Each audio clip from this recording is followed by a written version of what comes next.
ડોસીને દીકરીના ઘરે જાઉં તો ને એક દીકરીના ડોસીના વચ્ચે એક જંગલ હતું. જંગલની પછી એ શરૂ કર્યું ને જવાનું, પછી જંગલ શરૂ થયું. જંગલ શરૂ થયું પહેલાં વાઘ આવ્યો. વાઘે કીધું ડોસી ડોસી ખાવ તો.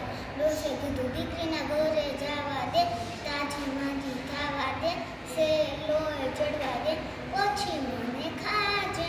પછી એમ કરીને થોડાક આગળ ગયા, ત્યાં ઘરે પાછું સિંહ મળ્યું. સિંહ મળ્યો એટલે સિંહે કીધું કે ડોસી ડોસી ખાવ તો.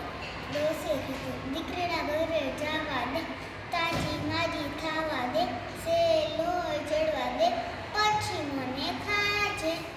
પછી આગળ ગયા ને એમ વરુ મળ્યું. વરુએ કીધું ડોસી ડોસી ખાવ તો.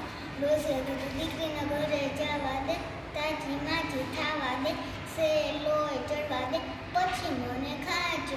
એમ કરે દીકરીના ઘરે પહોંચી. ડોસીએ આદેશ આપ્યો, દીકરી જા આ ખીર પૂરી બનાવીને મને ખાવા દે. એટલે દીકરી તો શું કહેતી, દીકરીએ તો બધું ખીર ને બધું રોજ સારું સારું ખોરાય તો એ ડોસીમાં તાજા થાય નહીં. પછી દીકરીએ કીધું મામા તું તાજા કેમ નથી થતા? તો મમ્મીએ પછી ડોસીએ કીધું કે દીકરી મારે એક ચિંતા છે. કઈ ચિંતા?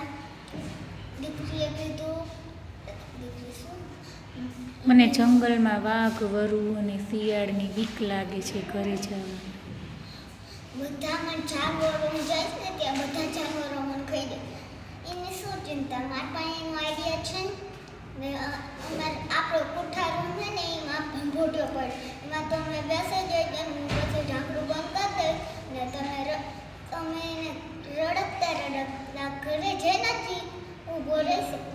પછી એમ આગળ ગયા ને આમ વરુ મળ્યું. વરુએ કીધું ભંભોટિયા તે ડોસી ક્યાં જોઈ અને એક જ જવાબ મળ્યો, કિસકી ડોસી કિસકા કા ચાલ ભંભોટિયા અપને ગા. પછી સિંહ મળ્યું. આગળ સિંહે કીધું ભંભોટિયા તે ડોસી ક્યાં જોઈ. પછી ભંભોટિયા અંદરથી એક જ જવાબ મળ્યો, કિસકી ડોસી કિસકા કા ચાલ ભંભોટિયા અપને ગા. પછી સિંહ મળ્યું. સિંહે કીધું ભંભોટિયા